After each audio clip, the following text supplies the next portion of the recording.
जय हिंद दोस्तों, जय जवान जय किसान, सुखी रहे मेरा हिंदुस्तान। मैं हूं राहुल जवान और मैं हूं इस समय रतलाम नहीं ये रायसेन जिले में। रतलाम इसलिए आ रहा है क्योंकि कभी मऊ में पोस्टेड था तो बीच में रतलाम में जलेबी और पोहा खा के जाते थे। रायसेन जिला है मध्य प्रदेश का, एमपी से लगा हुआ है, खूबसूरत जिला है, पठारी जिला है। ज़्यादातर मिट्टी बहुत बढ़िया है और स्ट्रक्चर जो मिट्टी का है वो कंकरीली पथरीली टाइप का है, बट मिट्टी जितनी भी है वो सॉलिड है। हैवी ब्लैक सॉइल टाइप में है कुछ में, और कुछ में लो ब्लैक सॉइल है, भूरी टाइप की। सारे न्यूट्रिशन है मिट्टी के अंदर। खेती को लेकर थोड़ी उदासीनता है यहाँ पे, लोगों में उतनी जागरूकता नहीं है जितनी होनी चाहिए। जिस प्रकार की मिट्टी है यहाँ से बहुत कुछ उगाया जा सकता है। एक्चुअली खेती को लेकर पूरे भारत में ही उतनी ज़्यादा क्रांति नहीं है जितनी होनी चाहिए थी। अब आ रही है, पढ़े लिखे लोग एग्रीकल्चर में आ रहे हैं। मेरा सौभाग्य है कि मैं देश के अलग अलग हिस्सों में जाकर के लोगों को जागरूक कर पा रहा हूँ, थोड़ा भी, जितना मेरे से हो पा रहा है, जितना भी मेरे को आता है। मैं आपका एक परिचय करा देता हूँ, फिर हम इस चर्चा को आगे शुरू करते हैं। भैया नमस्ते। नमस्ते। आपका पूरा परिचय? सुरेश अहिरवार जी। ग्राम इमलिया सिंहपुर। इमलिया सिंहपुर। तहसील कौन सी पड़ती है? तहसील गोहरगंज पड़ती है। गोहरगंज।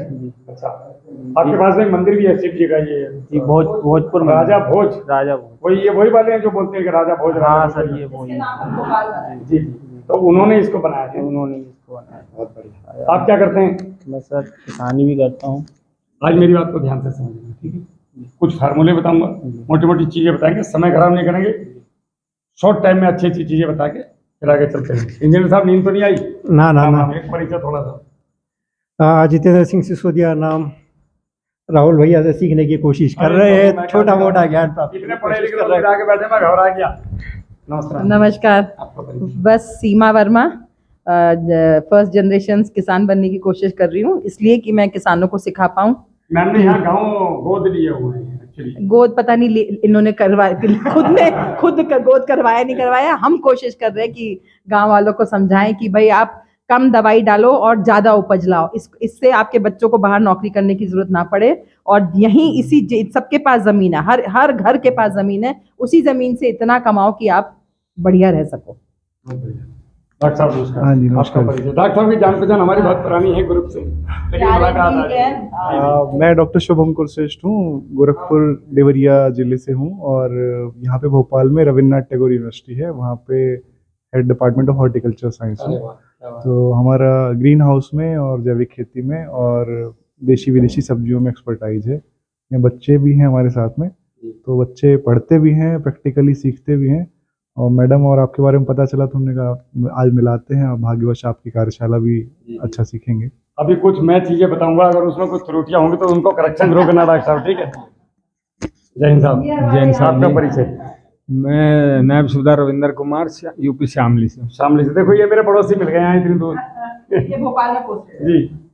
मैं हवलदार सुरेश कुमार, यूपी बनारस से हूँ। देखो बनारस से मिल गया। असल में क्या था कि भारतीय सेना ने भी यहाँ पे कुछ बड़ा अपने साथ मिल करके, हम लोग उनको भी, जो हमारे सैनिक हैं उनको हम एजुकेट करने वाले हैं कि आपने गांव में जाके किस तरीके से खेती करनी है और किस तरीके से सेना के जवान गांव में जाकर के नौकरी ना ढूंढें, अपने दम पे खड़े हों। तो कुछ सेना के अधिकारी भी आए हैं, जवान भी हैं जो सीखने की कोशिश कर रहे हैं, और कुछ मेरे साथ यूनिवर्सिटी के बच्चे हैं, उनका भी एक जल्दी से परिचय करा देता हूँ। मेरा नाम श्री राम कुमार है, मैं BSc honours agriculture second year का। मेरा नाम प्रमोद शर्मा, मैं गोपालगंज बिहार से हूँ। मैं यहाँ पे रविन्द्रनाथ टैगोर यूनिवर्सिटी में बीएससी एग्रीकल्चर ऑनर्स की पढ़ाई कर रहा हूँ। बहुत बढ़िया। तभी गमछा डाले हुए हैं। जरूर। पहचान? मेरा नाम अंकित राज है, मैं बिहार के नवादा जिला से हूँ। मैं यहाँ नवादा तो ये आ गया पटना से, जब इधर हजारीबाग वाला रास्ता था। मैं यहाँ रविन्द्रनाथ टैगोर यूनिवर्सिटी में बीएससी एग्रीकल्चर कर रहा हूँ। बस थैंक ये मैं सोचा भैया कंडक्टर थे रोडवेज में, सब एरिया का पता है, भैया घूमता है इसलिए पता है। मेरा नाम बुद्धवंश है, मैं कैमूर जिला बिहार से हूँ और यही रविन्द्रनाथ टैगोर यूनिवर्सिटी में बीएससी एग्रीकल्चर कर रहा अब हूँ। तो यूपी से लगे हुए क्षेत्र वाले हैं। जी, आपका नाम दादा? जी मलखान सिंह, इमलिया सिंहपुर, यहीं निवास करते हैं हम और खेती करते हैं। और हमारे लिए पता चला मैडम जी के द्वारा आप लोग आए हैं, तो कम लागत में अधिक उपज कैसे ले, उस विषय में चर्चा हमने सुनी, तो आपका थोड़ा मार्गदर्शन मिल जाता और अच्छी बात है। आपका नाम? मैं अंकित कुमार, जिला औरंगाबाद बिहार से हूँ और मैं रविन्द्रनाथ टैगोर यूनिवर्सिटी से। देखो यार, बिहार कितना आगे बढ़ रहा है ना, वो बिहार नहीं रहा है अभी जो सोचते थे लोग। जी बिल्कुल। अब तुम लोग बीएससी, तुम्हें पता है बिहार की स्थिति कितनी खराब है आज? मैं गांव गांव घूमता हूँ, वहाँ पे लोग खेती करने के लिए तैयार नहीं है, वो बाल्टी लेके घूमते हैं शाम को, बस समझ गए होंगे तुम। त्रुटियां हैं थोड़ी बहुत। हाँ बहुत ज्यादा। तो लेकिन जो अब जो नए बच्चे हैं आप जैसे बच्चे जब बिहार में जाके खेती करेंगे, तो हमने पता है हमारे गांव कितने सोने हो गए आज बिहार में, कोई मिलता नहीं गांव में। हम लोगों ने वापस गांव में जाके गांव को हरा भरा करना है। आपका भैया जी नाम? सर करण सिंह सोलंकी है सर, हिमालय सिंहपुर से आप खेती करते हैं दादा? खेती करते हैं सर। आज कुछ चीजें बताएंगे, उनको समझिएगा जरूर, ठीक है? ठीक है। आपका नाम? मेरा नाम रामकृष्ण सोलंकी है, मैं खेती का काम करता हूँ। अरे वाह, कितने समय से खेती करते हैं? कम 40 साल। 40 साल। यहाँ किस किस चीज की खेती होती है इस क्षेत्र में? यहाँ की तो बहुत ही है हिसाब, जैसे धान है, किस धान, किस चीज की? धान, मक्का और सोयाबीन जैसा भुजा और गेहूँ, चना, मसूर, ये करो तो सब लेकिन कुछ सारे है। रासायनिक चल रही है। ठीक है, आज बात करेंगे। चलो आपका परिचय। मेरा नाम गोपाल, मैं भोपाल का हूँ। और आप यूपी यूनिवर्सिटी में है सर ना, या फौज में? नहीं, फौज में अच्छा, माली का काम करते हैं। अच्छा अच्छा अच्छा, माली का कोई काम। बात नहीं। चलो अभी शुरू करते हैं। मैं आपको मोटी मोटी 2-4 चीजें बताने वाला हूँ और कुछ फार्मूले बताऊंगा। फार्मूले ज़्यादा कारगर रहेंगे। वैसे तो एक किसान कार्यशाला यूट्यूब पे चैनल है, आप उसको सर्च कर सकते हैं। ये पर्ची जिसके पास नहीं है वो ले लीजिएगा मुझसे। हमारे जो स्थिति है ये बनी क्यों, मेरे जैसे आदमी को इतनी दूर बिजनौर से यहाँ क्यों आना पड़ा, भारतीय सेना ने जवान क्यों भेजे? क्योंकि जब 1962 में हमारा देश 1960-62 के आसपास में फूड क्राइसिस मतलब भोजन की कमी से गुजर रहा था, जनसंख्या ज़्यादा थी, संसाधन कम थे, हम उतना उत्पादन नहीं ले पा रहे थे, ठीक है। उस समय में हमें बताया गया कि भाई आप जो है थोड़ा फर्टिलाइजर डाल के जो उपज थोड़ी कम है उसको थोड़ा बढ़ा दीजिए, तो एक हरित क्रांति आएगी, मतलब हर आदमी खाना खा सकता है और हम कुपोषण के शिकार नहीं रहेंगे। ये ठीक एग्जाम्पल ऐसा ही था कि जैसे हमारे घर में 2 मेहमान आने हैं और आ गए 3 या 4, अब मम्मी क्या बोलेंगी? खाना तो बढ़ नहीं सकता कि बाजार से जाके थोड़ा मिठाई, थोड़ा समोसा, 1-2 केले फल लेके आ जाओ और इनको खाना खाने से ठीक पहले खिलवा दो, नाश्ता बढ़िया करा दो, तो ये खाना कम खाएंगे तो वो खाना पूरा पड़ जाएगा। समझ रहे हो मेरी बात को? रिलेट करने की कोशिश करना। अब हम लोग वहाँ उस स्थिति में आए तो उस समय में हम वो परिस्थिति से बाहर निकल गए। मेहमान इज्जत से चले गए कि और खाना चाहिए कि नहीं भैया हो गया धन्यवाद। अब हमें अगली बार भी ऐसा ही हुआ, तो हमें ऐसा कुछ समय तक करना था क्योंकि हमारे घर में अनाज कम था और वही अनाज हमें चलाना था और मेहमान लगातार हमारे घर में बने हुए थे, तो हम थोड़ा बाहर से ला रहे थे, थोड़ा मम्मी बना रही थी, हमारा काम चल रहा था। लेकिन हम एक दिन इस परिस्थिति से बाहर आए तो मम्मी को आदत ये पड़ गई कि बेटे बाजार से ले आ। अब धीरे धीरे मम्मी ने कम करना शुरू कर दिया और बाजार की तरफ बढ़ती चली गई। एक दिन मम्मी ने बोला मैं खाना बनाऊंगी नहीं, अब बाजार से लेके आओ और खाओ। अब हम सब बाजार के खाने पर निर्भर हो गए और होते गए। कुछ समय तो बहुत मजा आया, बॉडी बनी, सब कुछ हुआ, सारा कुछ हुआ, लेकिन एक समय के बाद इसका फिर रिएक्शन चालू होता है। पेड़ एकदम से फल नहीं देता है, आज बीज डालोगे तो उसके 5 साल के बाद आम निकल के आएगा उसमें से, समझ रहे हो? वैसे ही जब ये हमारे खेत में junk food, Pepsi, Coca Cola, आपकी मैगी, पिज्ज़ा, बर्गर और ये फालतू की चीज़ें जब ये हमारे खेत में गई, मतलब पेट में गई, तो इनका रिएक्शन कब आएगा? 40 साल की उम्र के बाद। मैं अगर आज की उम्र में आधा किलो जलेबी और जो तुम्हारी उम्र में खा सकते हैं, अगर वो मैं अपनी उम्र में खाऊं तो ये मुझे 30 साल में अगर खाना चालू करूंगा तो 40 के बाद रिएक्शन चालू होगा मेरी बॉडी में। आज जो मैं फिट दिखता हूं आप लोगों को, ये सेना की संतुलित डाइट का कमाल है। फ्रेश बनेगा, चाहे बिना नमक का बने, उससे मतलब नहीं है, टेस्ट हो ना हो, फ्रेश बनेगा। जो खाना बचता है उसको फेंक दिया जाता है फौज में, शाम को बिल्कुल भी उसको यूज नहीं करते। तो हुआ क्या, हम लोगों को आदत पड़ गई किसकी? बाहर के खाने की। अब जंक फूड खा खा के हम लोग, अच्छा जंक फूड भी खराब नहीं है अगर आप पिज्जा महीने भर में एक बार खाओ, समोसा यदा कदा कभी डॉक्टर साहब ने यूनिवर्सिटी में बुला लिया, एक समोसा दे दिया, खा लिया साल में 1 बार। सब चीज का टेस्ट लो। रसायनों को कृषि वैज्ञानिकों ने जिस मापदंड पे डालने के लिए बोला,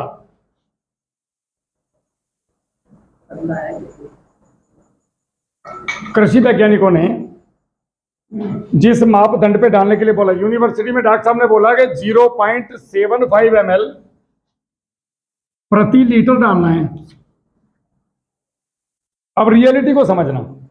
अब ये भाई आए बिल्कुल पढ़े लिखे नहीं है, गांव के 8वीं 10वीं हैं, सीसी पे क्या लिखा है पता भी नहीं है। मेरी दुकान है गांव में, मैं कौन हूं?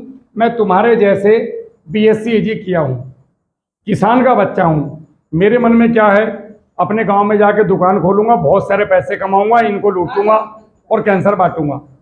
अब कृषि वैज्ञानिकों ने बोला कि 0.75 डालो, ठीक है। बनाने वाली कंपनी ने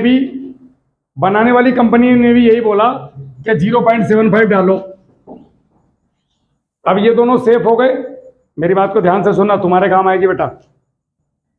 लेकिन जो दुकान वाला था मैंने क्या बोला, भैया 1.5 ml पर लीटर डाल दिए, इल्ली ज्यादा लग रही तेरे खेत में, ठीक है, क्योंकि मुझे बेचनी है।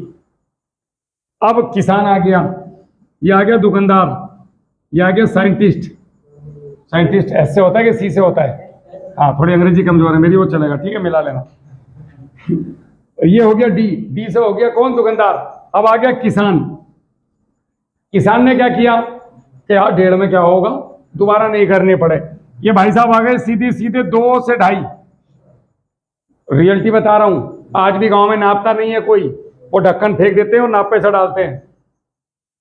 अब इनमें से मात्र 20% किसान ऐसे हैं जो खुद खेती या स्प्रे कर रहे हैं।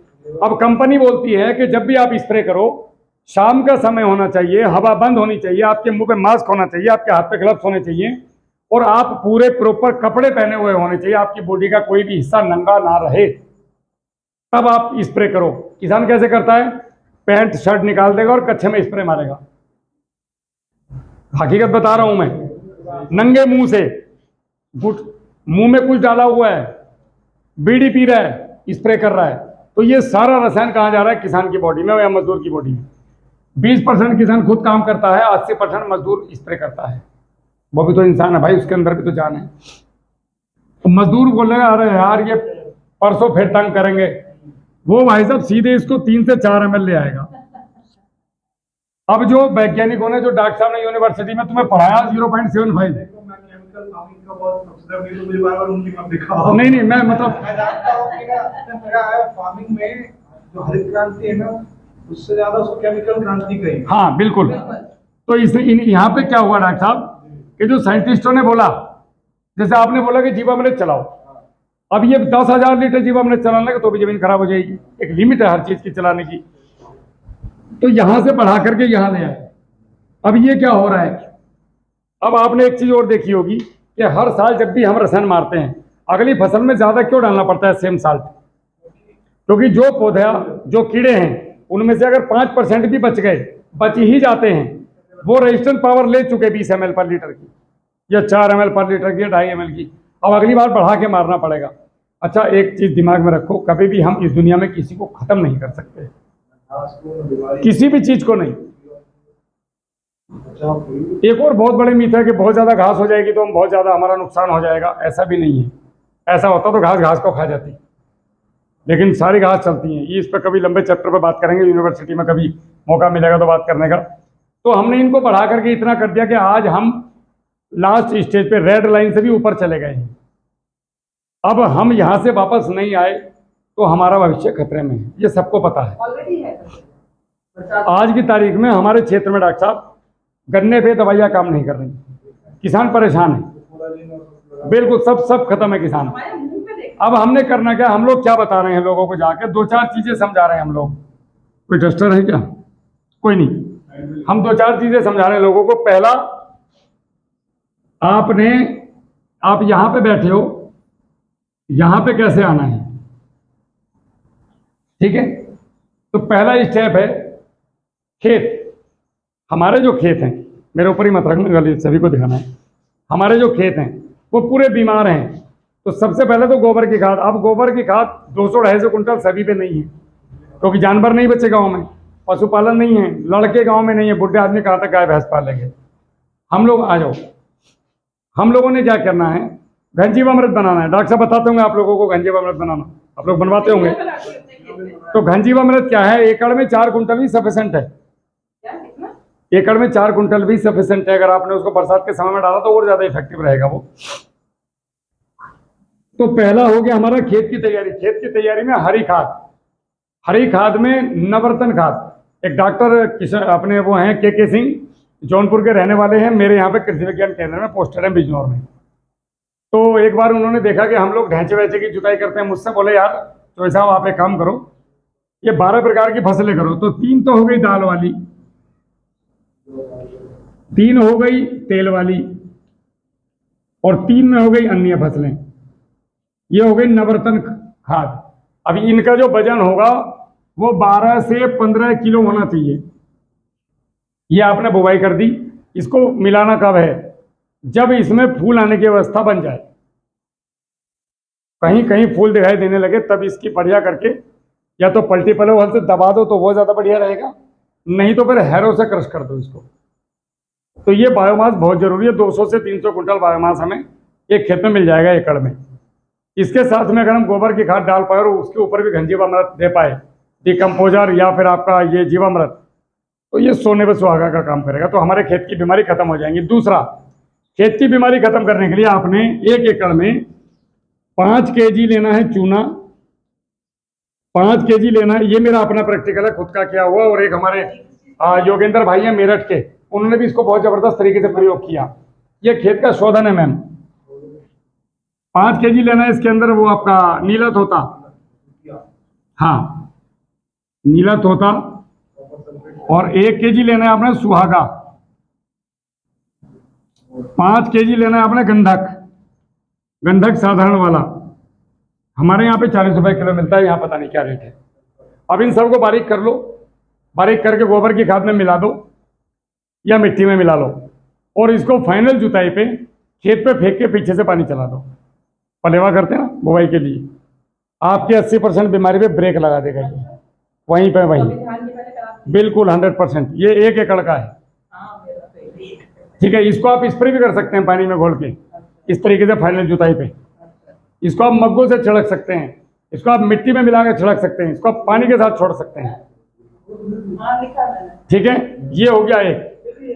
अब हम इससे आगे बढ़ते हैं, पानी कैसे देना चाहिए। पानी हमेशा वापसा कंडीशन में जाना चाहिए। वापसा कंडीशन क्या होती है?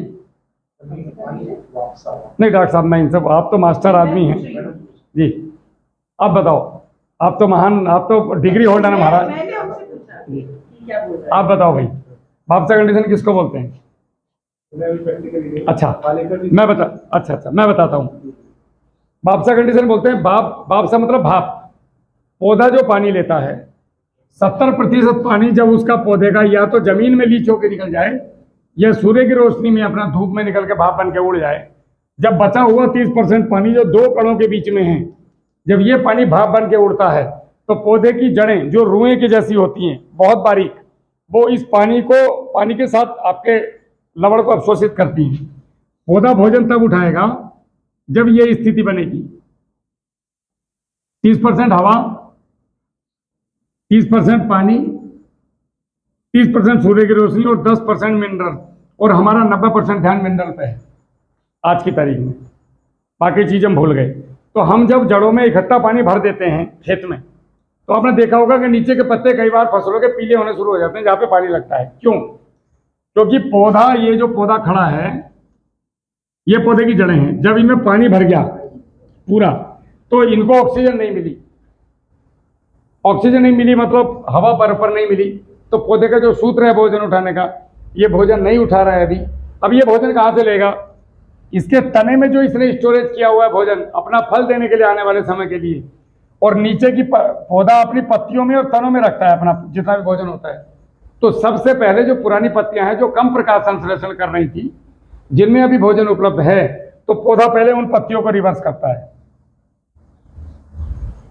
इनसे भोजन लेगा। यदि यहाँ पे वापसा कंडीशन बन गई, मतलब आपने या तो बीच बीच में नालियां बना दी, या पानी का ढाल बना दिया, या हल्का पानी लगाया, या इनको बेड पे लगाया, तो पौधे के पास तक केवल नमी पहुंचेगी। और जब नमी जाएगी तो पौधे के पास एक तो मॉइस्चर 30% गया, उसके बाद हवा है, उसके बाद पानी है, उसके बाद मिनरल है, तो पौधा आज ही भोजन उठा लेगा तो पौधा रुकेगा नहीं। अगर आपने एक फसल को 3 से 4 पानी दिए या 5 पानी भी दिए, या साल भर में अगर हम बात करें तो हमने 10 से 12 पानी दिए। मेरी आवाज़ ज़्यादा तेज है तो माइक में फट जाती है कई बार। अगर हमने 10 से 12 पानी भी दिए तो 12, ये जो बापसा कंडीशन आती है इसको बनने में 5 से 9 दिन लगते हैं। मिट्टी के ऊपर निर्भरता करती है मिट्टी कैसी है। भुरभुरी हल्की मिट्टी है तो 5 से 6 दिन, भारी है तो 8 से 9 दिन लगते हैं बापसा कंडीशन आने में, चिकनी भारी मिट्टी में। तो ये कंडीशन आने में अगर 9 दिन लगे तो अगर आपने 12 पानी भी साल भर में दिए तो 12 नम्मा 108 दिन तो आपकी फसल बढ़ी नहीं, उसने तो अपने स्टोरेज से खाया। तो यहाँ हमारा उत्पादन गिरेगा और हमें एक्स्ट्रा फर्टिलाइजर बाजार से लाकर डालना पड़ेगा। तो अगर हमने पानी वापसा कंडीशन में देना सीख लिया, हम ड्रिप पे आ गए, तो हम ये वापसा कंडीशन से बाहर आ जाते हैं। फिर हमारा उत्पादन, लोग बोलते हैं ड्रिप पे उत्पादन बढ़ता है, यही कारण है और कोई कारण नहीं है ड्रिप पे उत्पादन बढ़ने का। तो ये हो गया हमारा पानी प्रबंधन। आपका कहना है कि नाली बना के ऐसा बनाओ, वापसा जाए, उसके पास नमी जाए, बेड पे खेती हो, गड्ढों में ना हो। तो ये हो गया आपकी वापसा कंडीशन। दूसरा, एक हमारे यहाँ पे सिस्टम है, क्लाइमेट कंट्रोल हम लोग नहीं करते। अभी हम लोग बैठे, हमने पंखा चलाया हुआ है यहाँ विद्यालय के अंदर, और हमने टी शर्ट भी पहनी है, पैंट भी पहनी है। हम पौधों का ऐसे नंगा खुली धूप में छोड़ रखा है हमने। अगर हम हर पूरे 1 एकड़ के चारों तरफ 2-2 फीट पे गन्ना घास, सुपर नेपियर आती है, पशुओं का चारा भी है अपने आप में। हमारे यहाँ तो वही पशुओं का चारा बोया जाता था मैंने वेटिवर लगाया जी। वो भी सही है। कौन सा, ये जो खास? नहीं, खास तो बहुत छोटा है। तो नहीं, खास तो अंदर 9 सुपर नेपियर ऊपर 15 से 20 फीट जाता है। अब इसका एक रीजन है मैम, अगर डॉक्टर साहब अपने खेत में कुछ भी केमिकल मार रहे हैं या मैं मार रहा हूँ, तो मैं, डॉक्टर साहब अगर ऑर्गेनिक, तो मेरा आपके खेत में नहीं जाएगा। दूसरी चीज, जितने भी वायरस, फंगस या कीट हैं, इनकी जो उड़ने की क्षमता, स्पीड है, इनका जो जोन है, जैसे फ्लाइट उड़ती है तो 30,000 फीट तक ही उड़ती है, तो इनकी जो जोन है वो 1.5 फीट से लेकर के और 5.5 फीट तक है। उसके ऊपर बहुत ज़्यादा सक्रिय नहीं है ये। और ये घास अगर 15 फीट की है गन्ने के जैसी, तो आधे से ज़्यादा तो यहीं पे रुक जाएंगे, ये कंट्रोल हो जाएंगे। दूसरा, जितनी भी गर्म हवा, लू हरे पत्तों के संपर्क में होकर के जाएगी, एक तो वो ओवरफ्लो हो जाएगी खेत पे, सुपर नेपियर। एक तो वो मैम पूरी जो हवा जाएगी, तो हवा, समझ रहे साहब मेरी बात, हवा टकरा करके ओवरफ्लो होके जाएगी। जैसे आप बाइक को ब्रेकर पे कुदाते हैं तो जमीन पे नहीं टच होती, वो 2 मीटर आगे जाती है, ऐसे हवा भी चलती है इसी तरीके से। शीतलहर भी इसी तरह क्रॉस करेगी। हमें चारा मिला, प्रोटेक्शन मिल गया, हमारे प्रोडक्शन मिल गया, हमारी मेड़ भी बन गई। हमारे जो आने वाले आवारा पशु हैं वो खेत में ना खा करके कोशिश करेंगे बाहर खाने की। बरसात में रेनकोट बना दिया, ठंड में स्वेटर बना दिया। हाँ, एक तरीके से आप कह सकते हैं। तो ये काफी हद तक आपको लू से बचाव करेगा फसलों को। 2-2 फीट पे ये 1 से 50-50 निकलते हैं, 1 से 50-50 निकलते हैं। ये बहुत लोगों ने लगाया हुआ है, ये क्लाइमेट कंट्रोल बोलते हैं इसको, ठीक है। दूसरा, हम आते हैं अभी, एक तो पानी हो गया हमारा, मोटा मोटा खेत की तैयारी हो गई। तीसरा, अब जो सबसे मेन मुद्दा है, मेन मुद्दा यह है कि हमें खाद देना सभी को पता है कि हमने 1 बोरी DAP डाल दी, इसका 80% फिक्स हो गया। तो डॉक्टर साहब सही बोल रहा हूँ? हाँ, 80% एवरेज ये फिक्स हो गया। फिक्सेशन का मतलब है ना तो ये पौधे को मिलेगा और ना ये कहीं जाएगा, ये जमीन की संरचना को बिगाड़ रहा है केवल। हमने जो काम किया वो इस बात पे किया कि ये 80% को हम घुलनशील कैसे बनाएं। आज इमीडिएट अभी मैं 19-19 ना ला करके, 0050 ना ला करके नॉर्मल DAP को कैसे करूं, और क्या करूं कि मेरा 10 किलो DAP जो है वो 100 किलो में परिवर्तित हो जाए। एक और चीज, अगर हम बिना प्रैक्टिस के, बिना मिट्टी की जांच किए और बिना एक मजबूत प्रैक्टिस के डायरेक्टली ऑर्गेनिक से रासायनिक से ऑर्गेनिक पे आते हैं, तो आपने देखा होगा उत्पादन गिरता है और किसान छोड़ के भागता है खेती। वो बिल्कुल तैयार नहीं है उस तरफ आने के लिए। तो हमने क्या करना है, पहले उसको जहर मुक्त सिखाना है, धीरे धीरे, पार्ट बाय पार्ट। मैंने आपसे कहा आप ऊपर चढ़ गए कि कूद जाओ, भले ही हम फौजी आदमी 3 आदमी नीचे खड़े हैं, आप डरोगे, ना ना भैया मैं गिर जाऊंगा, टांग टूट जाएगी। अगर मैं सीढ़ी दे दूँ तो बहस की जरूरत नहीं है, स्टेप बाय स्टेप नीचे आ जाओ। तो हम लोग क्या करते हैं कि पहले साल में आपने जो भी रासायनिक खाद देनी है उसको आप 50% कर दो। आपको अगर आज 1 बोरी DAP डालने की जरूरत है या आपको लग रहा है मुझे 1 बोरी डालनी चाहिए, तो आज आप 25 किलो डीएपी लेंगे, उसको सड़े हुए गोबर की खाद 3 गुना, या आपके खेत की मिट्टी, या वर्मी कंपोस्ट, या शुगर मिल का प्रेसमेट, या कोई भी बायोमास, और 10 केजी पे 10 केजी रासायनिक खाद पे 1 किलो सरसों की खली आपने इसके अंदर मिलाया। आप जितना भी डीएपी डालना चाहते हो उसका आधा कर दो, उसको आप 3 गुना गोबर की खाद या फिर मिट्टी में, आप मिट्टी बताइए तो लाएंगे। हाँ 3 किलो मिट्टी, ओ सॉरी 3 गुना, उसमें मिला करके थोड़ा पानी छिड़क के, इतना पानी छिड़कना है कि जिससे केवल नमी रहे। एक मेरी उज्जैन की मध्य प्रदेश की वीडियो है, उसमें मैंने मॉइस्चर बताया कैसा होना चाहिए।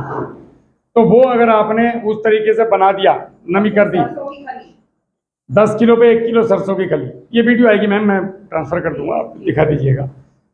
अब आपने इसको पॉलीथीन से पैक कर दिया अनएरोबिक कंडीशन में, तो 10 दिन के अंदर इसके अंदर जो रासायनिक क्रिया खेत में होनी थी, इस दाने से जो भी एसिड्स या गैसें जमीन के अंदर निकलती और जमीन को नुकसान पहुंचाती, वो काम हमने रसोई में कर दिया, खेत के बाहर एक कॉर्नर पे।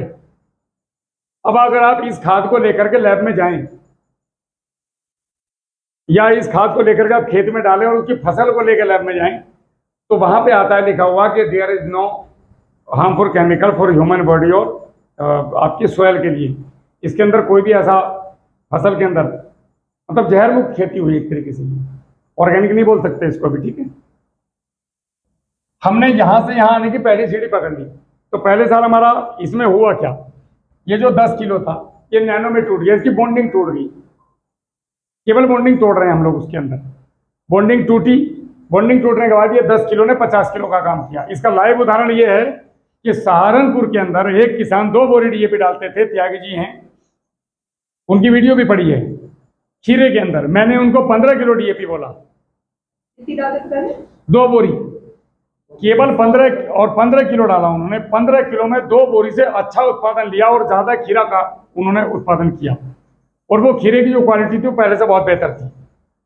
तो 15 किलो ने 100 किलो का काम किया, पैसे बच्चे के लगे। अगले साल आपने इसको भी 50% कर देना है, उससे अगले साल इसको फिर 50, मतलब कुछ बचेगा ही नहीं तीसरे चौथे साल डालने के लिए। लेकिन इसके साथ साथ आपने ऑर्गेनिक चीजों को बढ़ाना है, जैसे घनजीवामृत, जीवामृत। जब भी आप अपने खेत में पानी दें तो 10 किलो कच्चा गोबर और 2 किलो सरसों की खली और 1 किलो गुड़, ये आपने प्रत्येक पानी पे या महीने में एक बार 20 किलो कच्चा गोबर, 5 किलो सरसों की खली और 20 किलो कच्चा गोबर, 5 किलो सरसों की खली और 5 किलो, हाँ, और 2 से 5 किलो गुड़ आपकी आर्थिक स्थिति के अनुसार आपने इसमें मिला के छोड़ दीजिए।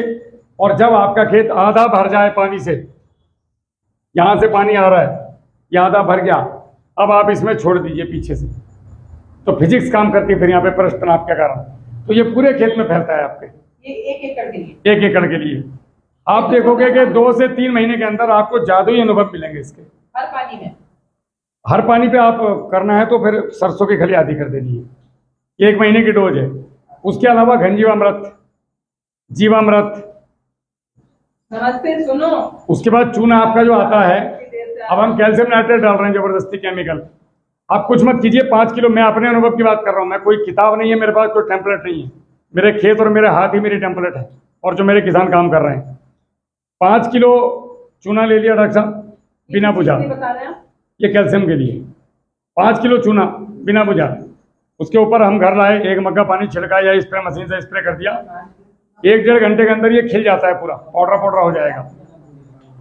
इसको आपने लेकर के और गोबर की सड़ी हुई खाद पर डाल दिया 1 या 2 बोरी पे, और वापस से उसके ऊपर मिला करके अच्छे से फावड़े से थोड़ा मॉइस्चर दे दिया उसमें जरूरत है तो, और कपड़े से ढक के या किसी पर उससे ढक के छोड़ दिया 8 दिन 10 दिन, और फिर आपने इसको खेत में फेंक दिया। आपको एक फसल में 2 बार कर देना है, आपको बिल्कुल भी कैल्शियम की जरूरत नहीं पड़ेगी। बात 5 किलो चूना बिना भुना और पानी डालने का, पानी छिड़कने का, हाँ छिड़कने का। नहीं मैं इसलिए रिपीट कर रही हूँ इन लोग 357 नंबर की वीडियो में है वो सारा, मैंने करके दिखाया हाथ से, 357 नंबर का वीडियो आपको भेजा था मैंने। तो ये आपने इस तरीके से चूना दे दिया, लेकिन हमने कोशिश ये करनी है कि हमारे घर की बनी चीज़ों को यूज़ करें। जैसे अभी बात आती है कि अच्छी ग्रोथ कैसे कराएं, तो जो गांव में उपले मिलते कंडे, गेऊठा बोलते हैं आपकी तरफ, बनारस आपके यहाँ गेऊठा बोलते हैं, हमारे तो कंडे बोलते हैं, क्या बोलते हैं? कहीं कंडे, कहीं हमारे यहाँ उपला बोलते हैं, है नहीं। तो आपने ये 10 ले लिए, 200 लीटर पानी में डाल दिए। चावल का मांड 2 से 5 लीटर इसके अंदर डाल दिया, मन समझते हो? चावल पकाने के बाद व्हाइट कलर का पानी जो बचता है, 2 से 5 लीटर डाल दिया। आधा किलो गुड़ डाल दिया और इसको भूल जाओ 1 हफ्ते के लिए। 1 हफ्ते के बाद वापस से अपने ये निकालो कंडे, साइड में रख लो, जलने के काम आ जाएंगे सूखने के बाद। और इस पानी को आप 2 एकड़ में पानी के साथ जाने दो धीरे धीरे करके। आधा भरने के बाद आपको ह्यूमिक की जरूरत नहीं है भाई साहब, कोई ग्रोथ प्रमोटर लाने की जरूरत नहीं जड़ बढ़ाने के लिए। व्हाइट फ्रूट इतनी जबरदस्त निकलेंगे पूछो मत।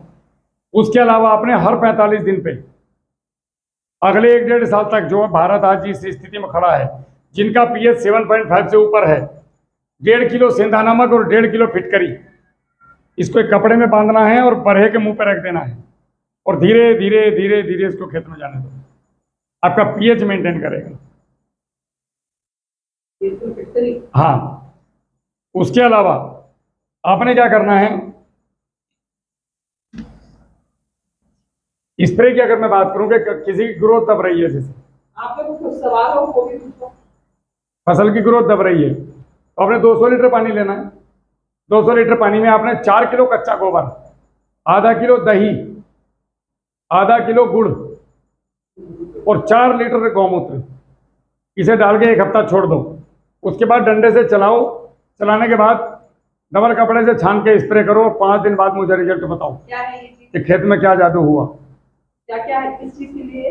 ये मैम ग्रोथ के लिए है, ग्रोथ के लिए बहुत जबरदस्त काम करेगा। क्या 200 लीटर पानी?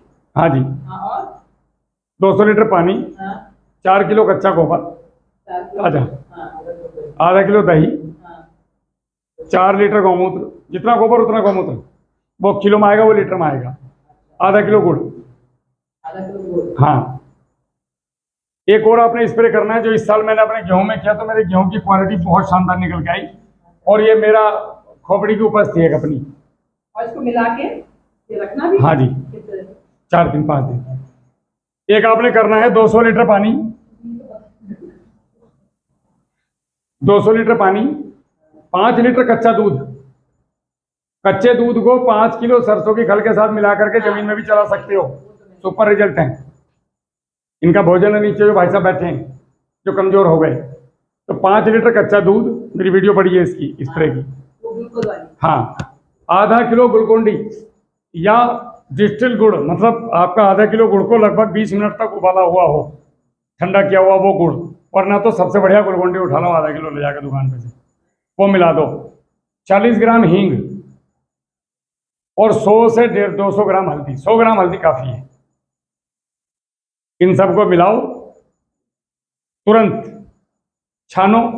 दूध की जगह पे आप छाछ भी ले सकते हो ताज़ा, लेकिन मेरा जो अनुभव है दूध के साथ है। कुछ लोगों ने, किसानों ने मुझे बताया कि भैया हमने छाछ के साथ किया, बढ़िया रिजल्ट आया। गर्मी होती है जी अगर 1 लीटर दूध ले रहे हैं तो छाछ की क्वांटिटी 250 ml, जी, अगर तांबा डाल देंगे तो नहीं वो पुराना वाला हो गया डॉक्टर साहब, ये ताजे वाले की बात कर रहे थे, मीठे वाले की जो हम पीते हैं रोज। तो वो लोगों ने बोला कि हमने डाला रिजल्ट आया, लेकिन मेरा जो अनुभव है दूध के साथ है। तो ये एक गेहूं की फसल में 2 बार किया हमने, सुपर रिजल्ट है भाई साहब इसका। अच्छा, दूध एक प्रोटीन की लेयर बनाता है, तो हाँ। वायरस नहीं आने। हल्दी जो है ना वो बैक्टीरिया फंगस को नहीं आने। हींग ग्रोथ का काम करता है हींग वायरस चूसने वाले जो कीड़े हैं, जी। और दीमक और इलिया है जमीन में, व्हाइट ग्रब है, इसको नहीं आने। जी। और आपका जो ये बचा इसमें आपका हींग हो गया, ग्लूकोज, ग्लूकोज पौधे का भोजन है। ग्लूकोज क्या है, कार्बोहाइड्रेट का एक सोर्स है। जी। जब पौधा स्ट्रेस में आता है, बहुत लू चल रही है, बहुत ठंडक पड़ गई, तो पौधा खाना बनाता है सूर्य प्रकाश की स्थिति में, वो कार्बोहाइड्रेट होता है। ग्लूकोज क्या होता है, वो कार्बोहाइड्रेट एक आर्टिफिशियल फॉर्म में दे रहा है उसको। जी। तो ये पौधा अचानक बाहर से पाएगा, बजाय खुद का बना हुआ। जब कंडीशन ऐसी हो कि पौधा नहीं बना पा रहा हो, तो ग्लूकोन-डी या गुड़ का जो सोल्यूशन, ये समझिए हमने उनको सिरिंज लगा दिया बीमार पड़ने के बाद। तो ये सभी तरह का एक मिला माहौल दे रहे हैं ना आप, कीड़े के लिए, वायरस के लिए, बीमारी के लिए, फंगस के लिए, सबके लिए हो गए, और ग्रोथ के लिए। एक आता है फिर मिट्टी का स्प्रे, मिट्टी के स्प्रे के लिए, हाँ सीवीआर वाला, सीवीआर नाम है उनका, चिंतैया वेंकटेश्वर रेड्डी साहब। हाँ, ओके ओके। तो ये हमने मिट्टी का नाम स्प्रे सबको पता उन्हीं का है, ये गांव-गांव जाकर के बताता हूँ मैं। और भले आदमी ने इतना काम किया देश के लिए। इसमें क्या करना है, आपने 5 फीट का गहरा गड्ढा खोद लेना है जमीन में, ये इस तरीके का। अब आपने जो मिट्टी लेनी है, इसकी मिट्टी निकाल के बाहर फेंक दीजिए। यहाँ पे ये दिख रहा है, वीडियो में आ रहा है, यहाँ कर दीजिएगा। अब ये मिट्टी को आपने यहां से छीलना है, ऊपर से नीचे तक पूरी परत। परत क्यों?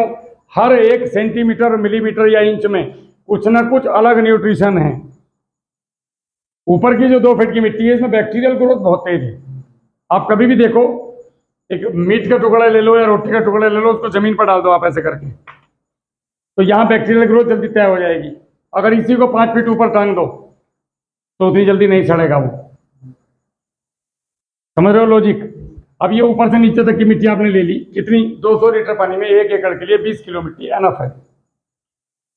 उसके अंदर आपने, जैसे रेड्डी साहब बोलते हैं कि अरंडी का तेल डालो, और लोगों ने अनुभव किए, मैंने कुछ अलग अनुभव किए। मैं अपनी बात करता हूं क्योंकि मैं जिम्मेदार तो हूं उस चीज का। आपने क्या करना है, इसके अंदर 100 ग्राम हल्दी और लगभग 200 ग्राम आपकी फिटकरी, आधा से 1 किलो गुड़, आधा किलो गुड़ काफी है, और इसको डाल करके अच्छे से घोल के और छोड़ दो कपड़ा मुंह पे ढक के 2 दिन के लिए।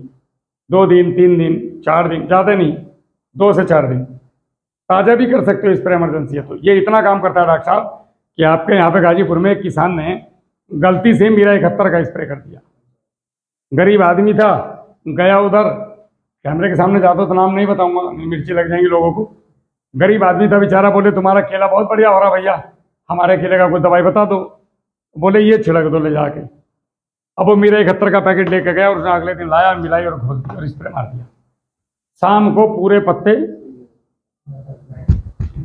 परेशान हुआ बच्चा, थोड़ा पढ़ा लिखा था, उसका थोड़ा सा हाई स्कूल इंटर में था। उसके बाद हमारे एक किसान थे ताड़केश्वर जी गाजीपुर के, हमें फ़ोन किया, भैया प्रणाम, कैसे हो? मैं कहा बढ़िया। भैया गड़बड़ हो रही। मैं कहा बताओ क्या हो गया? क्या हमारी भाषा में, पूर्वांचल की भाषा में धरती आसमान में अंतर है। हमें लठमार, आपकी भाषा नरम। मैं क्या आफत आ गई? बोले भैया गुस्सा आ रहे हो? गुस्सा नहीं, हमारी भाषा ऐसी है भाई। पर बोला भैया वो ऐसे ऐसे गड़बड़ करी बेचारे किसान ने। तो बोला इसका बच्चा सुबह से यूट्यूब पर ढूंढ रहा है, कुछ समझ में नहीं आ रहा है। और दवाई कौन सी थी? बोला भैया मीरा 71 मार बैठे। अरे मैं बोला यार, हमने पता क्या कराया उसको? मिट्टी और दूध वाला। मैम आप यकीन करो, उस खेत में केला कटा, फसल बच गई कंप्लीटली। इतनी जादू है इस मिट्टी के अंदर। हम भूल गए मिट्टी को, हमें लगता है रसायन, रसायन इसलिए कि प्रोडक्ट बिक रहे हैं, दुनिया की धंधा चल रहा है, इस पे लोग मर रहे हैं, मरो, कैंसर हो रहा हो। मेरे पिताजी और माताजी दोनों को कैंसर है। फादर मेरे 4th स्टेज में, लास्ट स्टेज में है, और मादर का ऑपरेशन हो रखा है। गारंटी दोनों में से किसी की नहीं। कितने दिन चाहिए? हो सकता है यहाँ से रात को भागना पड़े। मैं उस कंडीशन में, वो चीज़ भी मुझे नहीं बैठने देती है कि जो मेरे घर में है वो लोगों के घर में नहीं होना चाहिए, वरना आदमी का दिमाग हैंग हो जाता है। जब मदर फादर दोनों कैंसर पेशेंट होते हैं, सामान्य जिंदगी नहीं जी पाता आदमी। मेरे तो चेहरे से आप लोग नहीं पता लगा सकते कि भैया घर में कोई प्रॉब्लम भी होगी। तो वो तुम, आप लोगों के घर में और लोगों के घर में न जाए, किसकी जिम्मेदारी है? जो तुम लोग BSc कर रहे हो आज, तुम्हारे ऊपर देश का भविष्य टिका है भाई। नौकरी के चक्कर में फंस के अपनी जिंदगी बर्बाद मत करना। अपने अपने क्षेत्रों को चमका दो। किसानों से बोलो तुम उगाओ, मैं इसको प्रोसेसिंग करके बेचूंगा। तुम भी करोड़पति, वो भी लखपति। समझ रहे हो मेरी बात?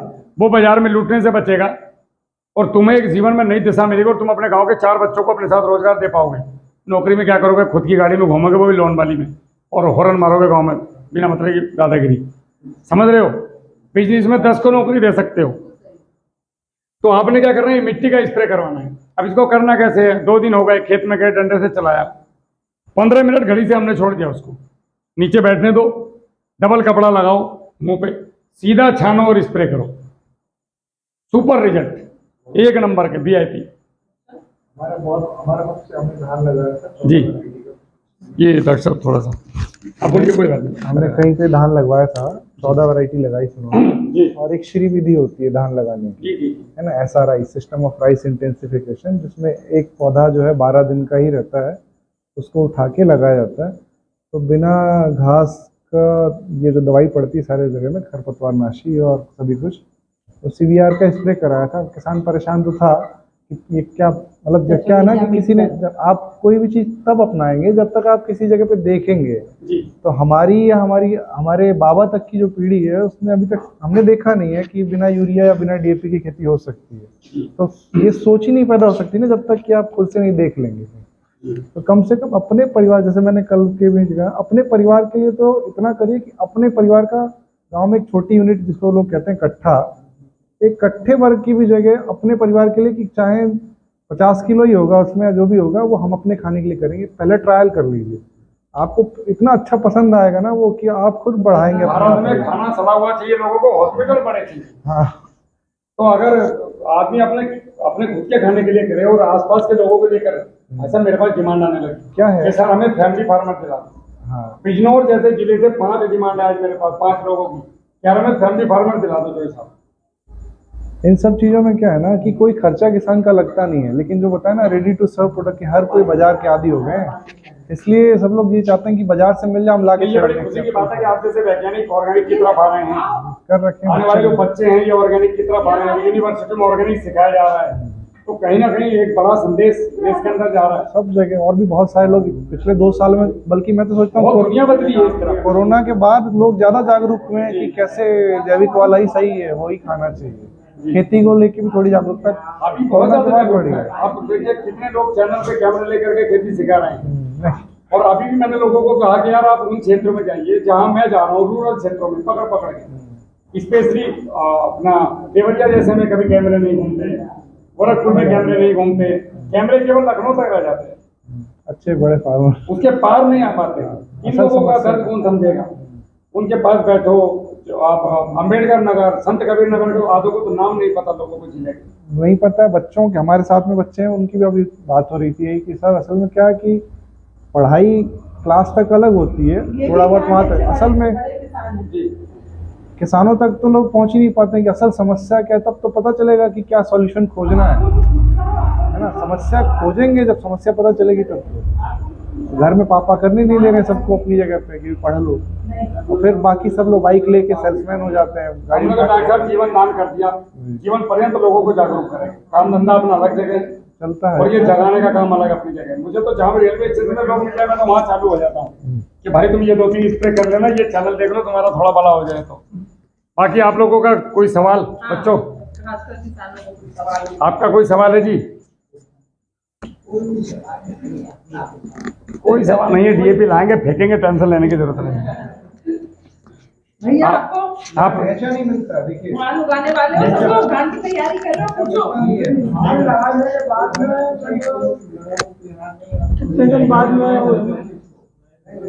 खाद पानी देना चाहिए। खाद पानी देना चाहिए। जैसे आपने धान लगा दिया तो पहली बात तो धान लगाने में ट्राइकोडर्मा, और एक मैडम को मैं कल्चर दे के जा रहा हूँ, वो उसको पानी के साथ चलाना, ठीक है।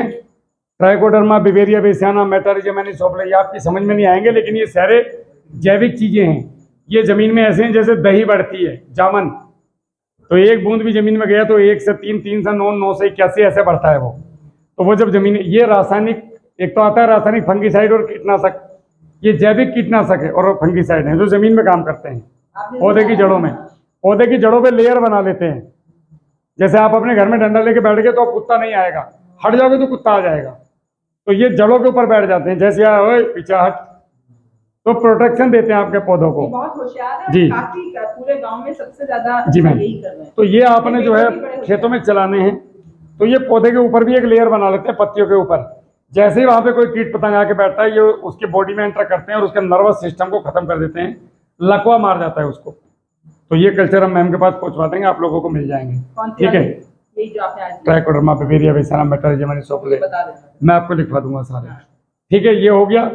दूसरा, आपने धान लगाते समय कुछ नहीं डालना है, खेत की तैयारी में डालिए जो डालना है आपको। जैसे हम लोग डलवाते हैं 5 ट्राली गोबर की खाद, पीएच अगर 7.5 से कम है तो 50 किलो चूना, सरसों की खली लगभग 30 किलो, और सेंधा नमक 1.5 किलो, 1.5 किलो फिटकरी, 5 किलो नीला तोता, 1 किलो सुहागा, ये खेत की तैयारी में डाल दीजिए। उसके बाद आप धान रोपाई कर दीजिए।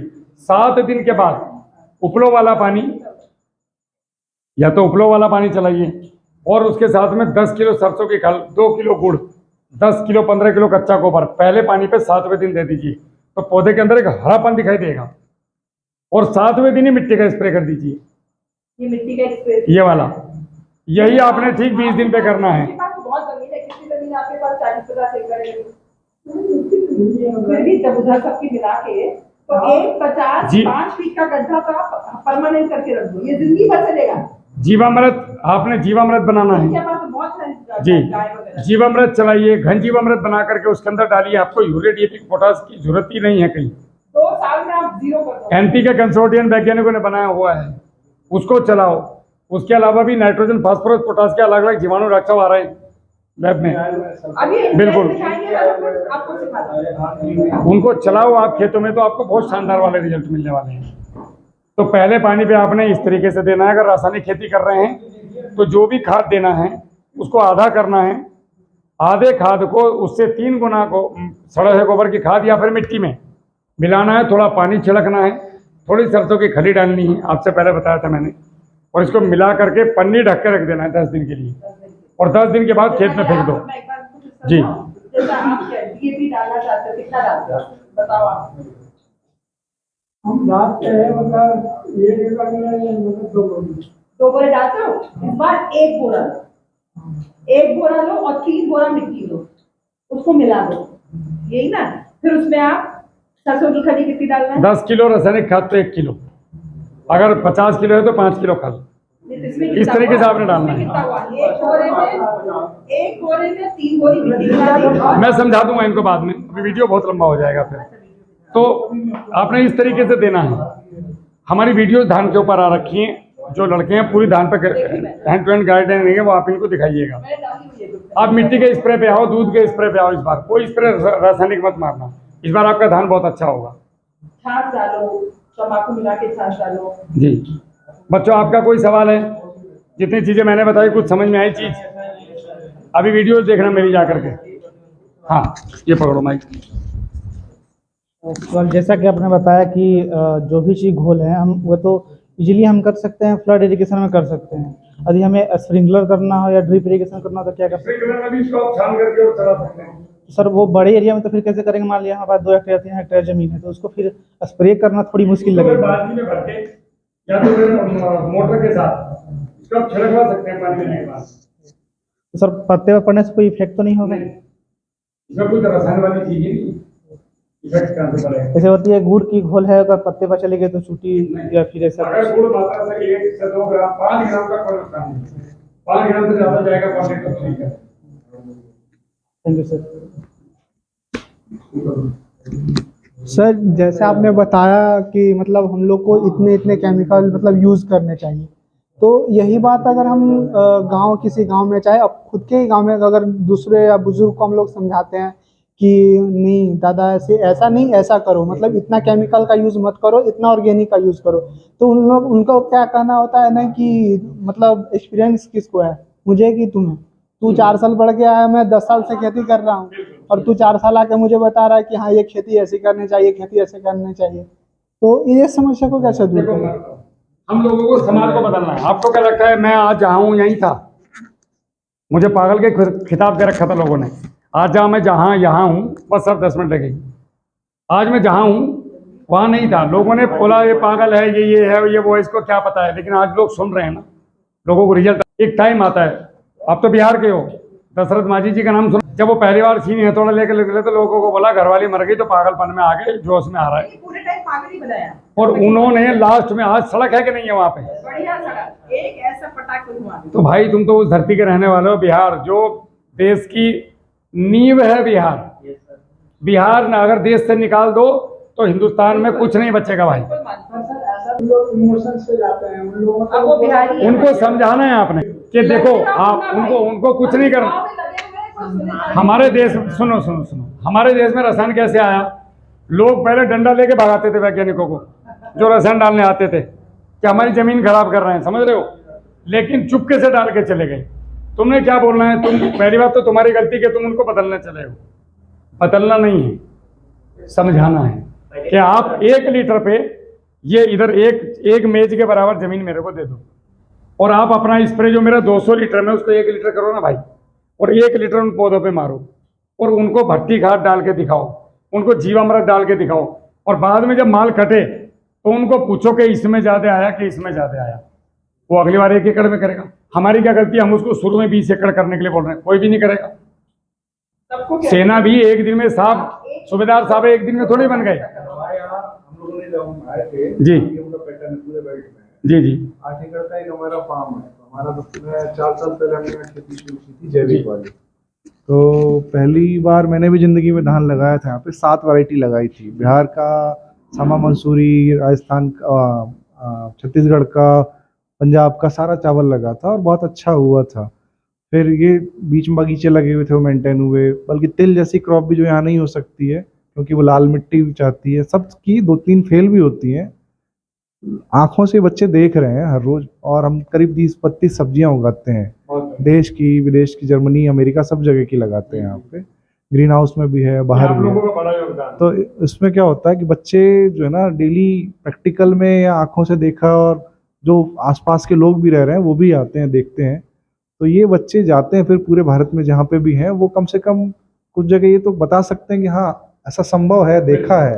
ऐसा नहीं है कि सब होता है डॉक्टर साहब कि ये बच्चे यहाँ से जाने के बाद दुकान खोल के बैठते हैं रासायनिक की, वो यहाँ पे चोट लगता क्या है। होता है, शिक्षा इन का बच्चों को जाकर के BSc करके, इनका बेटा भी वही कर रहा है। जिनको तो लोगों को ये सिखाना है कि मैं इतनी पढ़ाई करके आया कि तुम्हारी खेती सुधार दूंगा मैं पूरे जिले की। जब शिक्षा का ध्येय ये रहेगा ना कि हमको खुद से करके दिखाना है या कहीं नौकरी पानी है, लेकिन सबसे जब शिक्षा का ध्येय नौकर बनना रहेगा तो फिर नौकरी ही खोजता नहीं, रहेगा। आप जैसे अध्यापक हैं और मेरे जैसे पागल आदमी को सुनेंगे तो इनके दिमाग कहीं ना कहीं तो विचार बदलेंगे। नहीं, और जो मुझे अच्छी लगी कल बात कि 80% इनके जो स्टूडेंट्स हैं वो किसानों के बच्चे हैं। मैं बिल्कुल। यहाँ पूरे गांव में समझा रही हूँ, तुम लोग BA कॉमर्स क्यों कर रहे हो? एग्रीकल्चर का जिंदगी आने वाले 50 साल। आप BSc एग्रीकल्चर क्यों नहीं पढ़ रहे हो? अच्छा एक बात सोचो, इन मैम को क्या लेना देना है? साल भर में जितने में ये खेती में कमाती नहीं होंगी उनसे ज्यादा का ये खर्च कर देती होंगी, मुझे पता है। लेकिन ये गाँव में क्यों बैठी है यहाँ पे? इस समय आराम से बंगले में बैठी होती, 4 नौकर चाय पिला रहे होते। मैम क्या कौन सा बिस्कुट खाएंगी, लेकिन हमारे साथ यहाँ बैठी हैं गर्मी में, पूरा दिन हो गया। तो हमें इनसे इंस्पायर होना है भाई, समझ रहे हो? आने वाला टाइम तुम्हारा है। मेरी भी दाढ़ी सफ़ेद हो गई, अभी तो मैं यंग दिख रहा हूँ लेकिन दाढ़ी वाड़ी सफ़ेद हो गई। 40 पकड़ गया मैं, कितने दिन और गला फाड़ सकता हूँ? आप लोग अगर पीछे से नहीं आकर आप लोगों ने कंधे को सहारा दिया तो देश खतरे में है। और जो यार सीख रहे हो ये अपने कॉलेज में बाकी बच्चों को, और ये बहुत वीडियो, ये तो मैं बहुत शॉर्ट में बोला हूँ। मेरा 2.5 से 3, मेरे 8 सब्जेक्ट हैं, नहीं तुम लोग सिखाओ। 8 सब्जेक्ट है मेरे, 8 सब्जेक्ट पे 2.5 से 3 घंटे का पूरा लेक्चर है। कभी समय मिलेगा, सौभाग्य मिला तो डॉक्टर साहब के आदेश से थोड़ा सा सिखा तो नहीं सकता मैं आप लोगों को, लेकिन बताने की कोशिश करूंगा जो मैंने सीखा, शायद वो आपके काम आ जाए यूनिवर्सिटी वालों के। तो ये दोनों चीजें मिलकर कुछ बड़ा कर सकती हैं देश के अंदर। मैंने वही किया, लोगों के पास जाकर के सीखा और सिखाया, सीखा और सिखाया। लोग बोलते हैं गुरुजी दक्षिणा में क्या दे, तेरे जैसे 4 लेके आ जा, दक्षिणा मिल गई भाई। तो आप लोगों के हाथ में भविष्य है। हमारे देश से बाहर, मैं आज भी रात एक मीटिंग में था, भयंकर डिमांड है भाई, तुम पैदा ही नहीं कर पा रहे चीजों की। जो बाहर लेके आ रहा है उससे जाके पूछो, बाहर खाने के लिए नहीं मिलता है। हम देख के आए, आप इंडिया के बाहर मार्केट में जाइए, सारी चीजें इंडिया की रखी वहाँ, नीम की दतौन तक वहाँ रखी है। हमारे यहाँ का एक बार बता दूं, हमारे यहाँ पे अनाज उगाते ना, खरीदते नहीं होने से बिल्कुल। कोई नहीं खरीदता, इसलिए आपको है ना सरकार खरीद रही है। चलो अभी कोई सवाल है आपका?